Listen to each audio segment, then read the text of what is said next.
Isaías capítulo 28.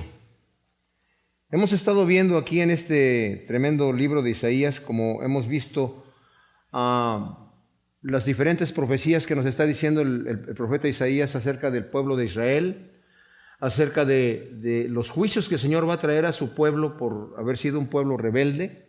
El Señor escogió una nación para que lo representara delante del mundo, ¿verdad? Como un pueblo escogido, separado.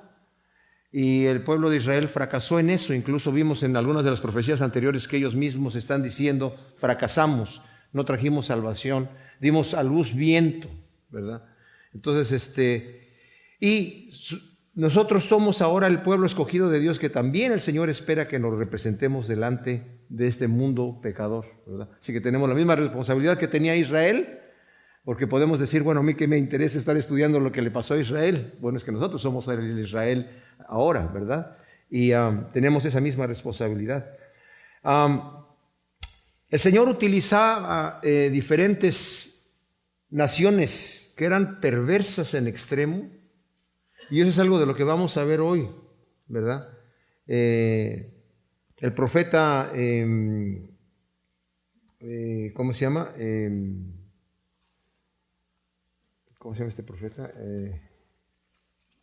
Habacuc le pregunta al Señor, ¿verdad?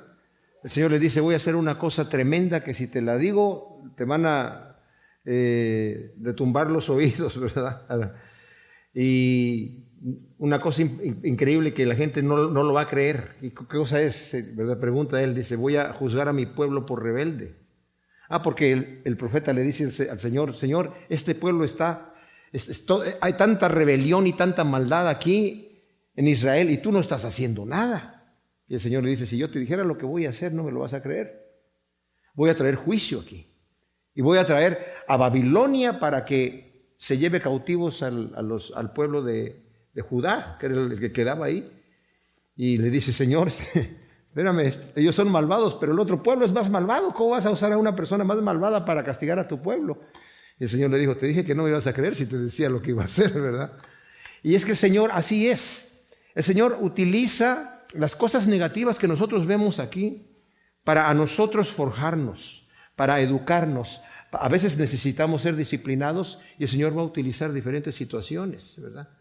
De hecho, la Escritura dice que es a través de muchas tribulaciones que vamos a entrar en el reino de Dios, pero no son tribulaciones que el Señor trae a nuestra vida porque quiere que nos cueste entrar en el reino de Dios, sino son tribulaciones que a nosotros nos van cambiando. Porque cuando estamos muy cómodos y no tenemos ningún problema, nos olvidamos de Dios, ¿verdad? Y es solamente cuando estamos en problemas terribles que volteamos a ver: ay, Señor, ayúdame, ¿verdad? Y el Señor nos ayuda, pero el Señor prefiere que nosotros estemos con Él cuando estamos bien. Al profeta David, él estuvo muy mal cuando cayó su pecado, ¿verdad? O sea, no lo confesó delante de Dios y dice: mientras callé, se envejecieron mis huesos, se secó mi vigor como sequedades de verano, y yo no estaba tranquilo y dije: voy a confesar mi pecado delante de Dios, y el Señor me perdonó inmediatamente. Y luego el Señor le dice: no seas como el mulo sin entendimiento, que hay que usar de freno, ¿verdad? Y el Señor, ¿a cuántos de nosotros ha tenido que darnos con el freno, ¿verdad? Para que volteemos, digamos: ay, Señor, voy corriendo en la dirección equivocada, y qué bonito es ver la mano de Dios que nos lleva en el camino correcto. Bueno, aquí vamos a ver juicios. Nos dice el título del capítulo 28, si alguno de sus Biblias tiene los títulos, que son títulos agregados, dice: juicio a Efraín. Cada vez que se refiere a Efraín, se está refiriendo al pueblo de Israel del norte. Ustedes saben que durante el reinado de Saúl, y después vino David, y luego de Salomón, toda Israel era una sola nación. Las 12 tribus estaban, que en realidad eran 14, estaban todos juntos, ¿verdad? Pero como se rebeló Salomón contra Dios, apostató, el Señor le dijo: voy a quitarte el reino, voy a quitar gran parte del reino de ti, pero no durante tus días, sino en los días de tu hijo, ¿verdad? Salomón sabía que había un hombre, Jeroboam, que había sido uno de sus siervos, que de alguna manera tenía ya en las intenciones de rebelarse contra Salomón y lo persiguió, pero él salió huyendo a Egipto, y entonces al final, bueno, ya se fue para allá. Pero en la muerte de Salomón llegaron las tribus, ¿verdad? Y venía al frente Jeroboam a decirle a Roboam, el hijo de Salomón: tu padre nos daba impuestos, nos tenía con impuestos muy fuertes. Lo que recogía Salomón de impuesto de Israel eran 230 toneladas de oro al año. Imagínense el impuesto que tenía la gente. Pero tenían mucho dinero. Era una nación muy rica, pero igual el costo era muy grande. Tu padre nos puso muchos impuestos para construir todas estas casas que han hecho, el gran palacio y todo eso, pero ya todo está construido. Ahora, por favor, bájanos los impuestos, porque es una carga muy grande.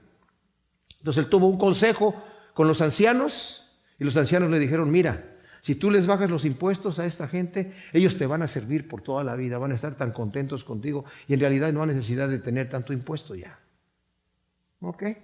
Y luego les preguntó a los jóvenes, que eran sus contemporáneos: ¿y ustedes qué opinan? No, si tú les bajas el impuesto ahora, al rato van a querer más. Nada más les das la mano y al rato te toman el brazo. No, diles, si mi padre los tenía con gran carga, eso no es nada. Y fue y les dice. Cuando llegan a verlo, le dicen: ¿ustedes creen que mi padre era duro? No, ustedes no me van a conocer como soy yo, ¿verdad? Entonces le dijeron: ¿sabes qué? No tenemos por qué servirte a ti nada. Y se dividió el reino. Y fue Jeroboam el que tomó las 10 tribus que se fueron al norte, se le llamó el reinado de Israel. Y se quedó Roboam con una tribu o tribu y media, ¿verdad? Que fue al sur, se llamó Judá. Aquí viene el juicio contra Israel, el reinado del norte, que desde que Jeroboam entró a gobernar, aunque el profeta le dijo: tú vas a reinar sobre 10 tribus, y si sirves a Dios, le dijo el profeta a Jeroboam, Dios va a confirmar tu trono y tu reino. Pero después, cuando él ya estaba allí gobernando, dijo: si yo dejo a esta gente ir a Jerusalén a adorar, como lo hacen cada 3 veces al año,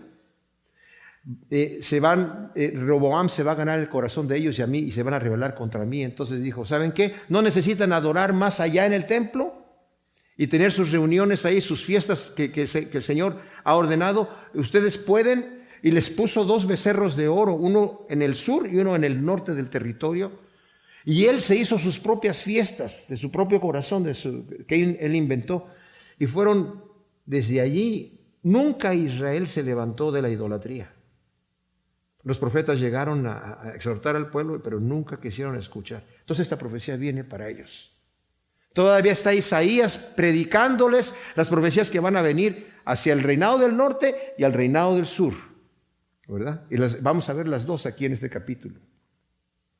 Ay de la arrogante corona de los ebrios de Efraín, de la flor marchita de su gloriosa hermosura, que está sobre la cabeza de los que se glorían en la abundancia, aturdidos por el vino.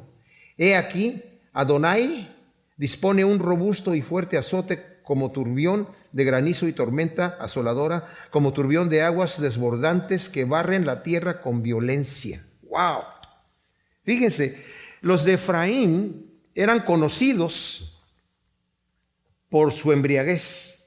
Isaías profetiza de una destrucción de Samaria. O sea, se está refiriendo específicamente, cuando se refiere a Efraín, se está refiriendo a Samaria, que es por los asirios por el año 725 a.C., durante el reinado de Oseas, que se rebeló contra Siria para no pagar tributo. Y esto está en Segunda de Reyes 17:4. Asiria era una nación muy violenta. Cuando ellos tomaban a alguien, separaban a las familias, las desnudaban, las mutilaban y las enviaban a diferentes lugares, ¿verdad? Diferentes naciones que ya estaban todas gobernadas por Asiria, que no hablaran su lengua, los despatriaban, los desmoralizaban completamente, ¿verdad? Y era terrible. Todos tenían mucho temor, la gente de Asiria. Pero, ¿qué hacían estos señores? Bueno, Samaria era una hermosa ciudad rodeada de torreones, o sea, torres grandes, con aspecto de corona y de flor, que será enteramente devastada por Sennacherib, el rey de Asiria. Y esta devastación la leemos en Segunda de Reyes 17, del 5 al 6, y en el 18, del 9 al 12. Esta profecía que está dando Isaías, imagínense ustedes, viene 3 años después, hasta después. Pero lo que está sucediendo aquí es que está profetizando eso cuando está el rey Oseas reinando, y más adelante, y está el rey Acaz, el padre de Ezequías, está reinando en Judá. Este rey era un malvado. Más adelante, cuando él muere, su hijo Ezequías, un buen rey, toma el reinado, y durante el reinado de Ezequías es cuando vienen los asirios a invadir, y se cumple la profecía que está dando aquí Isaías, ¿verdad? Entonces, como dije, los de Efraín eran muy conocidos por su ebriedad. Y lo que acostumbraban a hacer es que cuando venían los problemas y estaban ya las naciones ahí a punto de invadirlos, ellos estaban haciendo fiestas y estaban embriagándose. Y era como su manera de olvidarse del problema, ¿verdad? Y el Señor dice, va a traer un juicio sobre ellos. Y cuando dice de la flor marchita, de su gloriosa hermosura, de la corona, justamente se está refiriendo a la gran ciudad que estaba en un valle muy hermoso, estaba en una montaña muy hermosa, rodeada de valles y que hasta el día de hoy son preciosos, ¿verdad? Hasta el día de hoy, lo que es Samaria y los alrededores de allí. Luego dice el versículo 3, con los pies pisoteará la arrogante corona de los ebrios de Efraín y la flor marchita de su gloriosa hermosura que está sobre la cabeza de los que se glorían en la abundancia.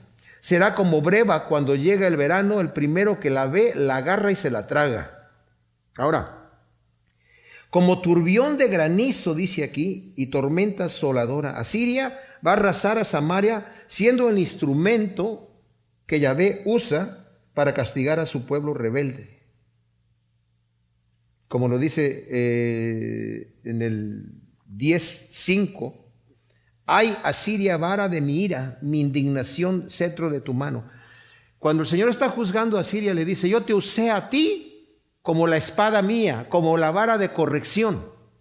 Pero tú creíste que eras tú, que era tu poder el que lo estaba haciendo. Y le diste la gloria a tus dioses. Y lo hiciste con saña. Yo te envié para castigar a mi pueblo, pero tú lo hiciste con saña. O sea, lo hiciste con gusto. Entonces yo también te voy a destruir a ti, ¿verdad? Es increíble. Y luego este versículo tremendo que dice aquí, va a ser como la breva cuando llega el verano, el primero que la ve, la agarra y se la traga. Ustedes saben que la higuera en junio produce la breva, que es un higo más grande. Pero son muy poquitos los que se producen en la higuera, muy pocos. Y si se producen unos 6, digamos, en ese año, quiere decir que los higos que van a venir más adelante van a ser en abundancia, un poco más pequeños y no tan dulces como la breva, que es un higo más grande. Pero es tan dulce y tan apetecible que por eso dice el primero que la ve, la agarra y se la traga inmediatamente, ¿verdad? Y lo que está diciendo aquí es que cuando llega a Asiria no va a tardar en echarle mano y devorarlo, va a decir, porque Asiria, como eran una gente tan malvada, les daba placer llegar y llegaron allí, imagínense ustedes, van a llegar a Samaria y la gente que ebria allí no va a poder ni defenderse, o sea, con una mano los van a derrotar. No tienen manera de defenderse, no están ni siquiera interesados en defenderse porque no pueden, están borrachos. Y llegan y los toman, pero inmediatamente. Y toda la riqueza que había ahí, que era abundante, se la llevan. O sea, por eso para ellos fue como, wow, mira a qué lugar llegamos aquí. ¡Pum! Y se llevan todo. De la misma manera va a llegar Nabucodonosor, más adelante, muchos años más adelante, a Judá, cuando la conquista. Todo el oro que había en el templo y todas las cosas tremendas, todos los tesoros que había ahí, se los lleva. Tremenda cosa. Aquel día, Yahvé Sebaot será por corona de gloria y diadema de hermosura al remanente de su pueblo, siendo justicia para los que se sientan a juzgar, valor para los que rechazan el asalto a la puerta.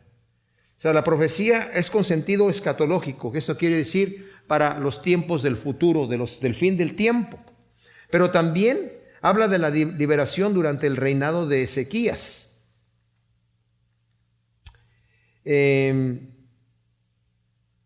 el 25:4 Dice, porque ha sido fortaleza al débil, fortaleza al pobre en su angustia, abrigo contra el aguacero y sombra contra el calor, cuando el resoplido de los tiranos era cual tormenta que se abate contra el muro. O sea, el Señor va a hacer aquí, dice,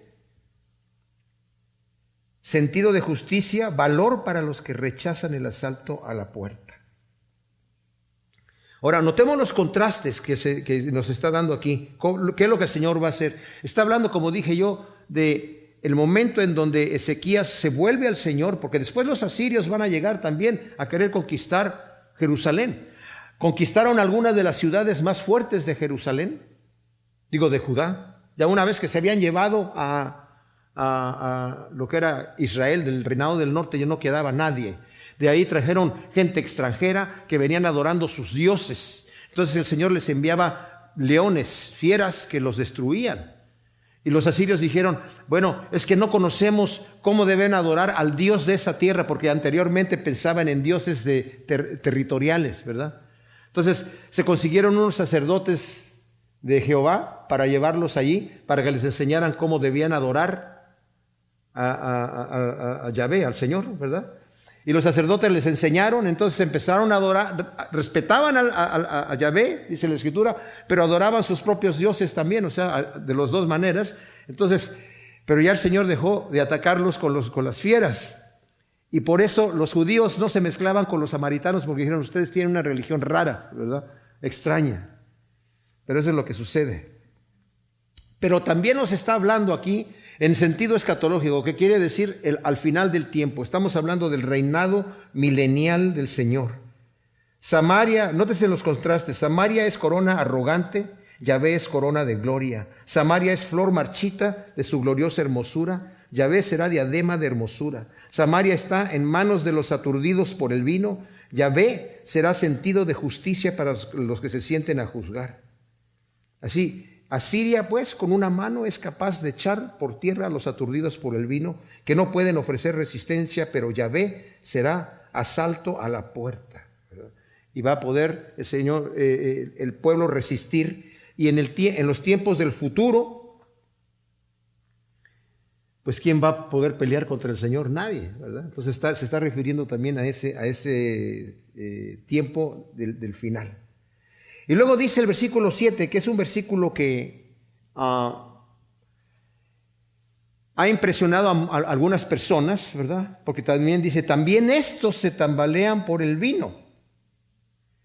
Ahora, algunos han querido pensar que cuando dice, aquel día Sebaot, será por corona de diadema y hermosura al remanente de su pueblo. El Señor siempre tiene un remanente, unos escogidos que están apartados. No importa cuán malvada sea la nación y cuán depravada sea la nación, el Señor siempre tiene su remanente ahí. Cuando Elías, ¿verdad?, después de haber mostrado que Yahvé era el Señor, porque durante el reinado de Acab pues, tenía a su esposa Jezabel, que era una bruja, ¿verdad?, era una malvada. Ella estaba matando a los profetas de Yahvé. Y ella había levantado profetas a Baal que lo adoraban era un dios que lo quemaba, de fierro, que calentaban las manos al rojo vivo y ponían a los niños ahí, ¿verdad? Que normalmente eran niños que habían nacido de orgías que ellos tenían en adoración a sus dioses. Era una cosa terrible. Y esta mujer tenía todas estas cosas perversas, ¿verdad? Entonces había varios profetas ahí para diferentes dioses. Y Acab era un rey que lo dominaba a su esposa. Entonces siempre estaba haciendo cosas malas, aunque de repente se humillaba delante de Dios, volvía y siempre hizo lo malo delante de Dios. Y se enojaba con Elías, porque Elías siempre lo estaba reclamando. Era como Juan el Bautista con Herodes, ¿verdad? Herodes era perverso, pero le gustaba escuchar a Juan cuando predicaba. Entonces a veces lo llamaba para que le hablara y estaba... Pues como mucha gente le gusta escuchar las cosas de Dios, pero solamente escucharlas, pero no les gusta obedecerlas, ¿verdad? Se siente bonito cuando me hablas de Dios, pero hasta ahí nomás, ¿eh? No me digas que tengo que hacer alguna cosa porque hasta ahí llego yo. Entonces, así estaba la situación con Herodes, y también así estaba la situación con Acab. A veces le hacía caso a Elías y a veces no le hacía caso. A veces estaba enojado y lo andaba buscando para matarlo. Bueno, Elías le había dicho, ¿sabes qué? Si ustedes no se arrepienten y adoran al Señor, no va a llover aquí hasta que yo diga. Me dijeron, pues, ¿cómo va a ser así, verdad? Y pues se va el profeta. Y se va y se esconde porque dice, no, aquí me van a buscar en cuanto vean que no llueve nada. Y pasan los años y hay una sequía tremenda. Entonces de repente el Señor le dice que vuelva y le diga que ya va a llover, pero tiene que hacer. El Señor le da las instrucciones. Y las instrucciones es que él se encuentra nuevamente con Acab. Y le dice, te encontré, enemigo mío. Dice, mira cómo tienes al pueblo con una sequía terrible.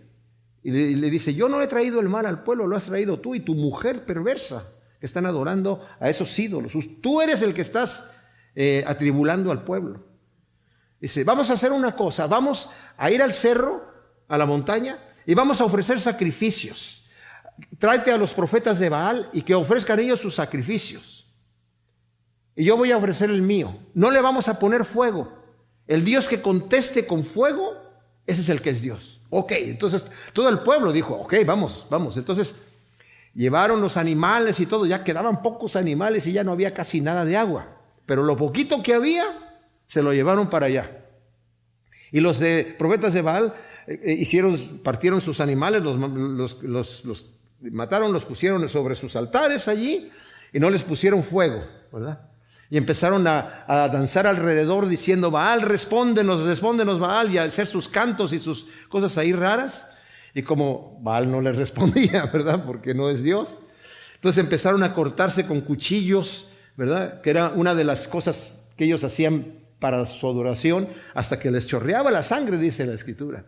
Y Elías estaba ahí y les decía, grítenle más fuerte, a lo mejor no los escucha. A lo mejor está dormido y hay que despertarlo. A lo mejor está en el baño haciendo sus necesidades, denle un tiempecito, ¿verdad?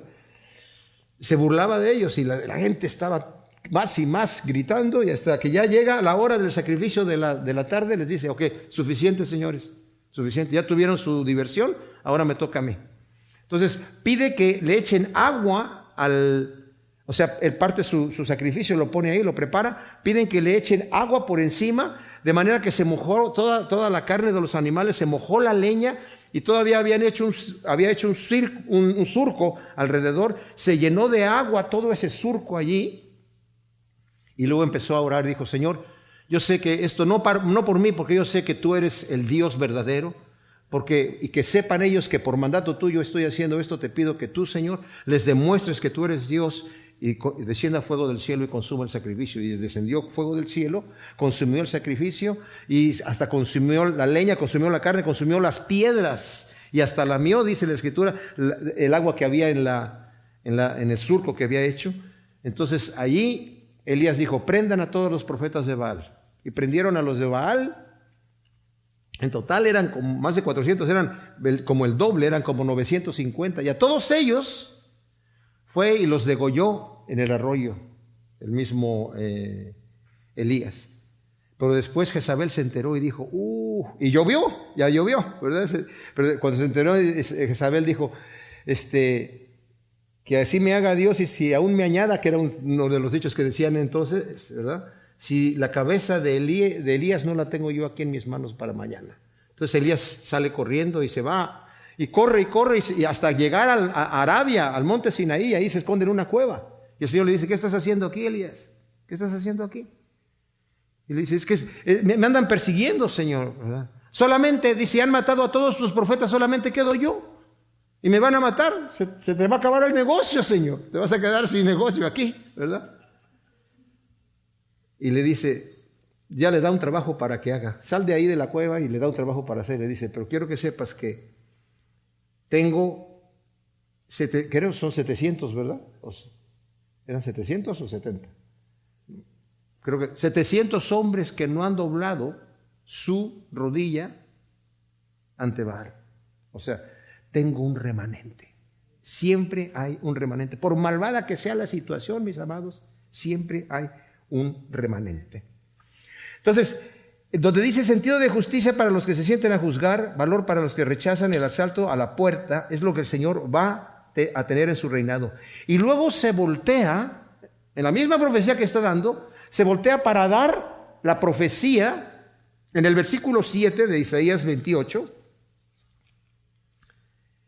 Después de haber dado la profecía a Efraín, que es al reinado del norte, de juicio, ¿verdad?, por su rebelión, ahora se voltea para dar el juicio que va a dar al reinado del sur, a Jerusalén, a Judá.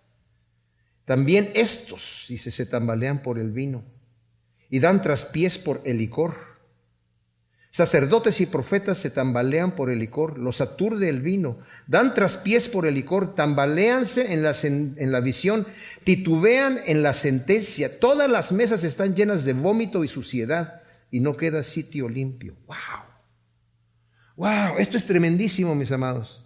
También estos, como dije, se indica que Isaías vuelve su mirada a Jerusalén, en donde nota que el pecado de ebriedad de Efraín también está, y aún en mayor grado, en los sacerdotes y los profetas de la ciudad. El comentarista Trencher dice que esto de los vómitos en las mesas y todo eso, de alguna manera está como tipificando una orgía. ¿Se imaginan ustedes los sacerdotes y los dirigentes, los profetas también, y los dirigentes, los que están al frente de la nación, ebrios, titubeando por el vino? Y luego, los sacerdotes, mis amados, debían observar templanza por la dignidad del sacrificio que se requería. Los profetas eran equiparados con los nazareos, que también se abstenían, ¿verdad? Además de su condición de videntes, requería claridad de juicio y discernimiento de los oráculos que recibían, todo lo cual era perturbado por el abuso del licor. En el Levítico 10, del 1 al 10, nosotros leemos la historia de los hijos de Aarón, cuando recién terminaron de hacer el tabernáculo de reunión en el desierto, que era algo que el pueblo estaba tan emocionado que trajeron ofrendas hasta que Moisés dijo, ya no traigan más porque es demasiado, ¿verdad? De repente van por primera vez a inaugurar todo este asunto. Las vestimentas de los sacerdotes eran tan hermosas que parecían dioses, ¿verdad?, con piedras preciosas, oro y todo esto. Entonces están ahí a punto de hacer esto con los músicos y todo el asunto, y ahí ya listo, el pueblo viendo qué es lo que va a pasar. Y Nadab y Abiú, los hijos de Aarón, dijeron, oye, pues a la gente hay que empezar el espectáculo aquí, ¿verdad? Y tomaron incensarios y les pusieron ahí incienso y le pusieron fuego y empezaron a ofrecer fuego. Dice, con fuego extraño que el Señor nunca les pidió. Y descendió fuego del cielo y los consumió. Ahora, según los comentarios hebreos, dicen que el fuego entró, de acuerdo a las palabras que se describen ahí, por la boca, los consumió el cuerpo, pero dejaron las vestiduras ahí intactas. Como sea que sea, se murieron. Y luego le dijo el Señor, Aarón, no lamentes a tus hijos ni los llores, porque si no también tú también te mueres. Y aprende una cosa, tus hijos no pueden tomar vino cuando vengan a oficiar aquí. Ningún sacerdote le queda prohibido, porque tiene que saber discernir lo que está haciendo delante del pueblo de Dios. ¿Se imaginan ustedes? O sea, los sacerdotes debían observar templanza por la dignidad que el sacrificio requería. Luego dice el versículo 9, ¿a quién, dicen ellos, viene a adoctrinar? ¿A quién trata de enseñar? ¿A recién destetados, apartados del pecho? Porque es precepto a precepto, mandamiento a mandamiento, renglón por renglón, línea por línea, un poquito allí, otro poquito allá. O sea, vemos el orgullo cuando dicen, ¿a quién viene a adoctrinar este? ¿Quién se cree? ¿No sabe quiénes somos nosotros? ¿Cree que no conocemos la ley? Dicen estos hombres. ¿Que nos va a enseñar quién es este? Isaías. Dice, viene aquí enseñándonos precepto a precepto, mandamiento a mandamiento, renglón por renglón, línea por línea. ¿Qué cree que somos recién destetados? Vemos el orgullo y la arrogancia de los sacerdotes y los profetas que se resisten a escuchar las palabras del profeta. Ahora, en el estado de su ebriedad los sacerdotes y los profetas se burlan de las palabras de Isaías Y las comparan con balbuceos de borrachos y también con las palabras de una madre que enseña a su hijo recién destetado. O sea, normalmente la madre era la primera que le enseñaba al niño, al hijo, las primeras cosas acerca de Dios. Entonces tenía que enseñárselas como se les enseña a un niño, ¿verdad? Dice aquí, la manera que este hombre viene a hablarnos como nosotros, ¿qué cree que somos nosotros? ¿Recién destetados? Y la manera que nos enseña y nos está repitiendo las cosas, precepto a precepto, mandamiento a mandamiento, renglón por renglón, línea por línea, un poquito aquí, otro poquito allá. En hebreo esto suena así: tzab la tzab, tzab la tzab, kab la kab, sir sham, sir sham. O sea, es como en español decir pa, ta, ta. ¿Así nos viene a enseñar este? Se están burlando completamente de la manera en la que Isaías les está explicando las cosas, porque no las pueden entender y no las quieren recibir. Entonces dice aquí, fíjense, aquí viene el juicio. Cierto, con lengua balbuciente, en lenguaje extraño hablará a este pueblo, el que les ha dicho: aquí está el reposo, dad reposo al cansado, esto es lugar al descanso, pero no quisieron oír. Por lo que la palabra de Yahvé será para ellos precepto a precepto, mandamiento a mandamiento, renglón por renglón, línea por línea, un poquito aquí, otro poquito allá, hasta que vayan y caigan de espalda y sean quebrantados y se enreden y queden atrapados. ¡Wow! Ya que no quisieron oír las palabras de advertencia y el llamado de arrepentimiento en hebreo, dice, tendrán que escuchar el lenguaje extraño de la nación invasora.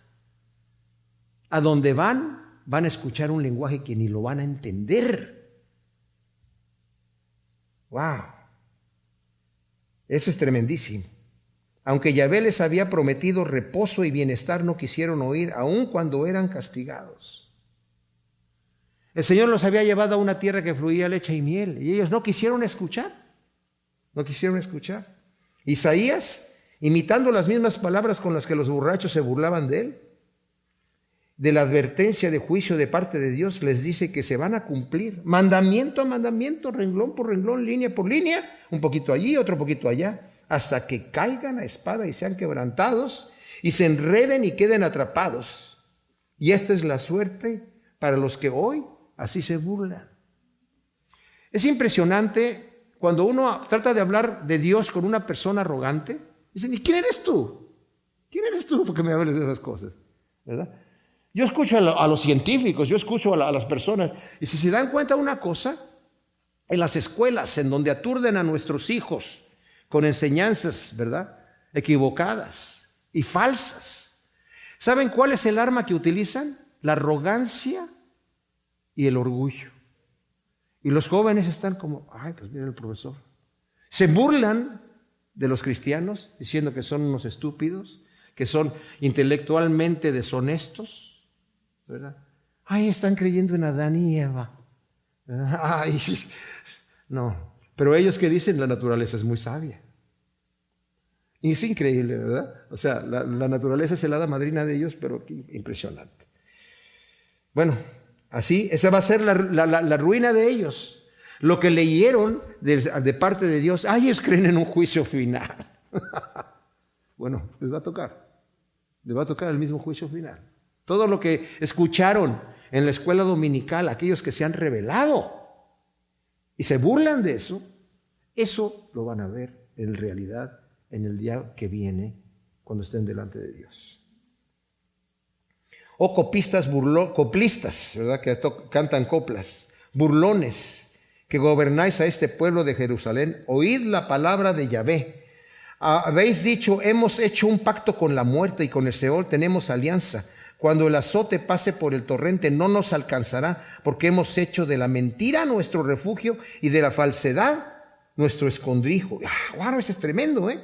Los gobernantes de Jerusalén se burlan de las palabras de Dios dadas por Isaías, confiados en que tienen un pacto con la muerte, que es probablemente la alianza con Egipto en contra de Asiria, que contiene una alusión a Mot, que es el dios cananeo de la muerte y del Seol.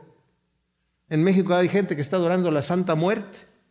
haciendo pacto supuestamente con la muerte para que cuando les toque sea una muerte tranquilita, ¿verdad? Qué ridículo y qué ofuscado puede estar la gente cuando no quiere acercarse a Dios. Pero en realidad estos burladores, como los burladores de hoy, se refugian en la mentira, se esconden en la falsedad y por ende cosecharán condenación, vergüenza y confusión perpetua, según nos dice Daniel 12:2. Resucitarán, unos para vida eterna y otros para confusión y vergüenza perpetuas. Dios en rectitud y justicia arrasará el refugio de mentiras y el escondrijo de falsedad de los burladores. El versículo 18 dice: y será anulado vuestro pacto con la muerte, y vuestra alianza con el Seol no será estable. Cuando pase el turbión del azote os pisoteará.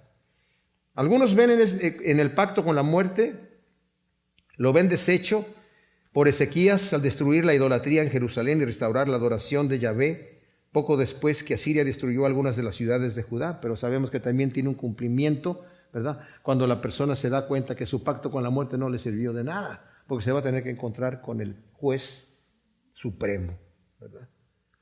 Luego dice el versículo 19: cada vez que pase os arrollará y pasará mañana tras mañana, de día y de noche. Entonces el terror habrá sido bastante para aprender la lección. La cama será corta para estirarse y estrecha la manta para envolverse. Yahvé se alzará como en Perasim, se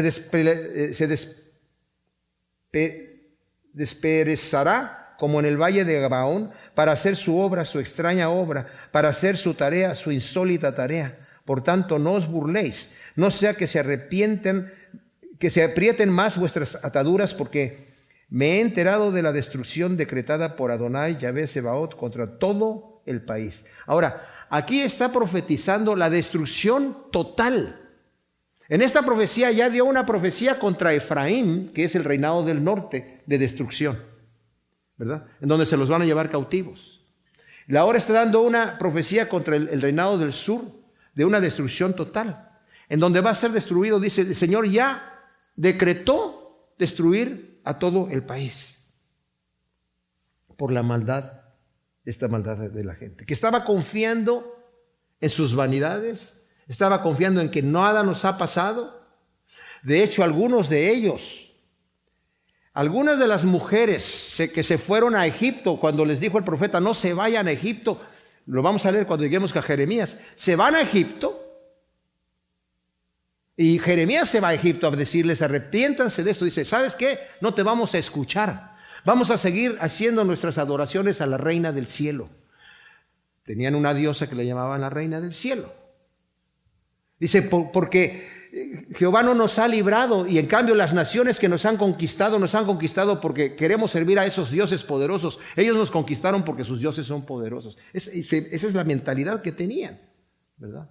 Tremendo. O sea, estaban refugiándose en la mentira, se estaban escondiendo, ¿verdad?, en el engaño. Y dice el Señor, va a destruir todas estas cosas, la mentira y el engaño.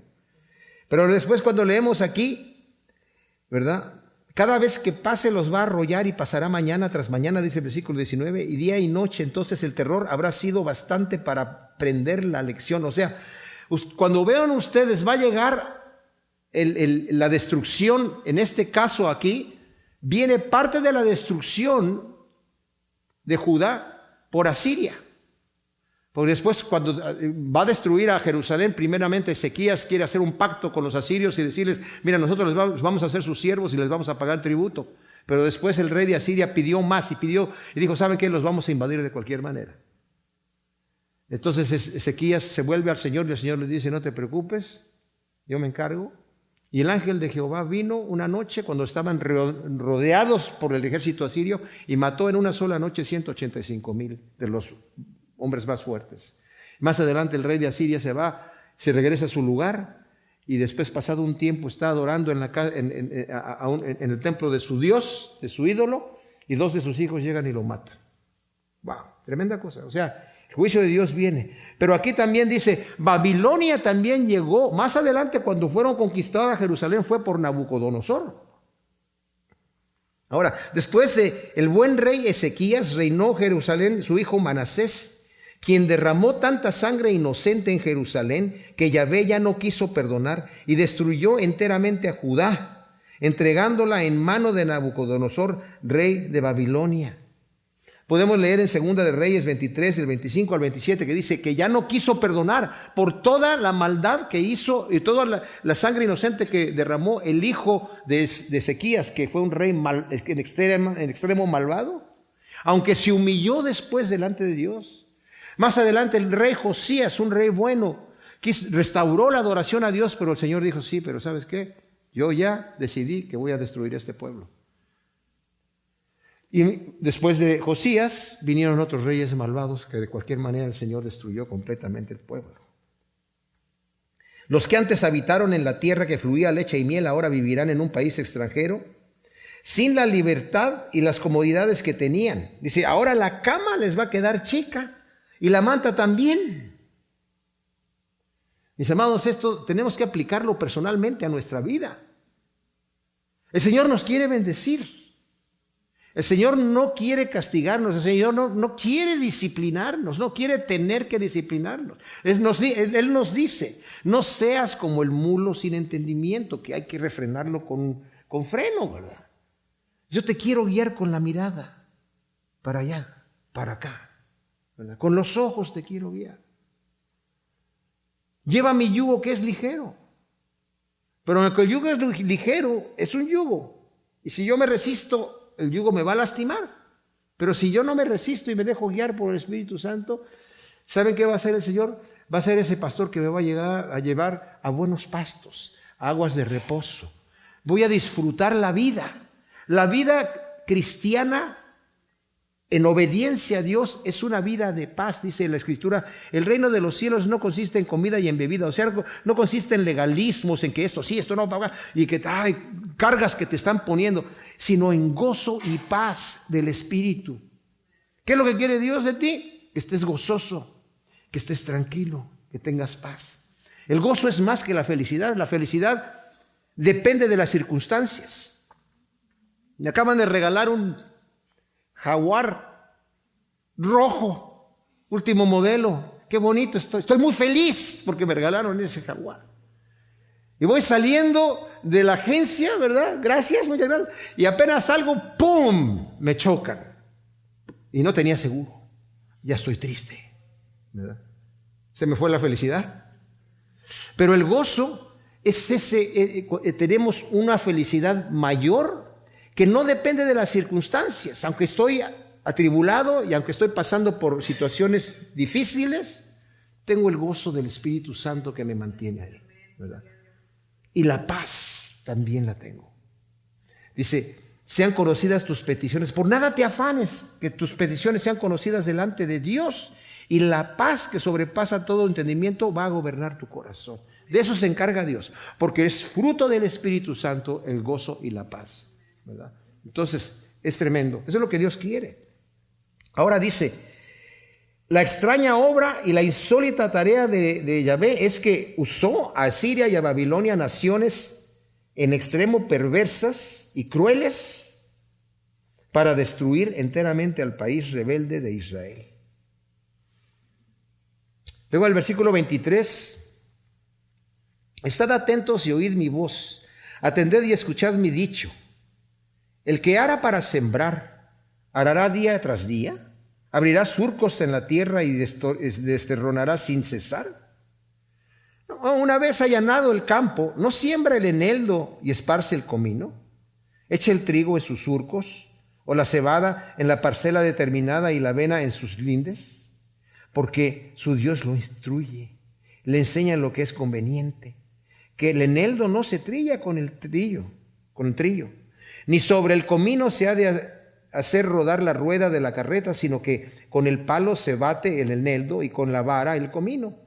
No se muele hasta lo último el grano, sino que se trilla, haciendo que la rueda de la carreta lo rompa sin molerlo. También esto procede de Yahvé Sebaot, que hace maravilloso su consejo y grande en sabiduría, su sabiduría. Ahora, ¿saben? Esto me maravilla en esto, mis amados.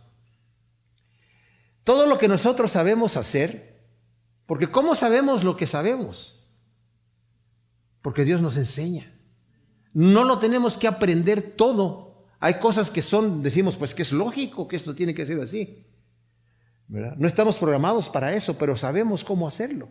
Creo que les he platicado en varias ocasiones esa película rara que vi hace muchísimos años, que se llama La Biblia, muy antigua, donde está Adán allí y el Señor ya lo acaba de hacer, de crear, y le está mostrando el paraíso y Adán está así mirando todo y bueno, ya lo deja solo y Adán anda descubriendo y toma una manzana y la huele y se la va a estar comiendo y luego de repente toma una banana, un plátano, ¿verdad? Y no sabe qué hacer con él. Entonces lo aprieta por un lado y el platanito sale por arriba, ¿verdad? Porque nadie le ha instruido cómo se tiene que pelar un plátano. Por atrás pasa un mono y le hace así. Mira, así se hace la situación. Pues no, el mono ya lo sabe pelar, pues cualquiera lo sabe hacer, ¿verdad? Si la cosa no tuvo que ser, que tuvo que aprender todas las cosas así, no. Dice, aquí está diciendo algo muy especial. ¿Cómo sabe el que va a sembrar cómo tiene que preparar los surcos? ¿Cómo sabe cómo lo tiene que regar?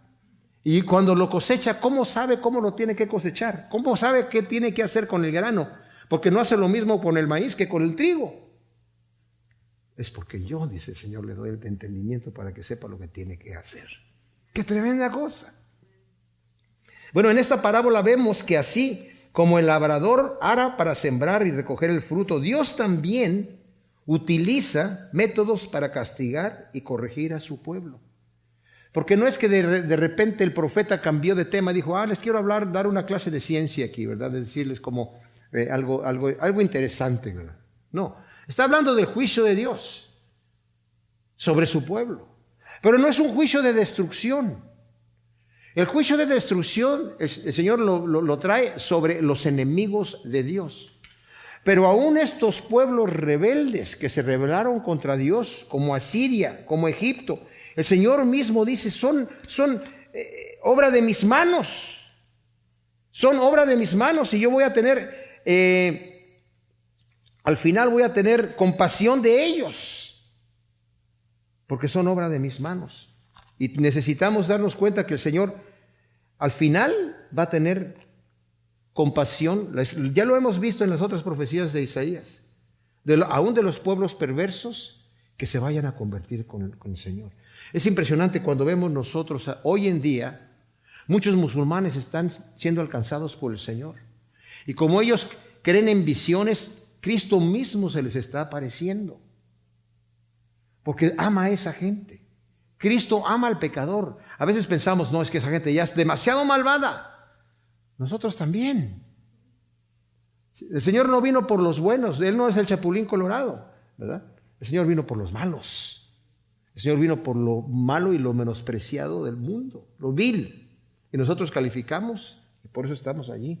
Pero entonces también es Dios quien le da sabiduría al labrador, como dije, de la manera que también a los que sirven los guiará con su mano, dándole sabiduría y la capacidad de vivir recta y felizmente y llevar mucho fruto.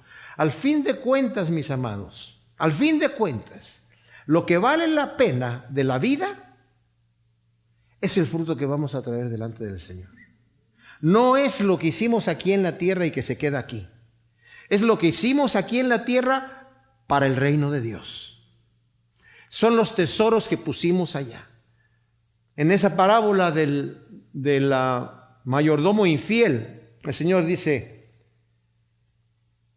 haz tesoros en el cielo por medio de las riquezas injustas, para que cuando éstas falten te reciban en las moradas eternas. ¿Qué quiere decir eso?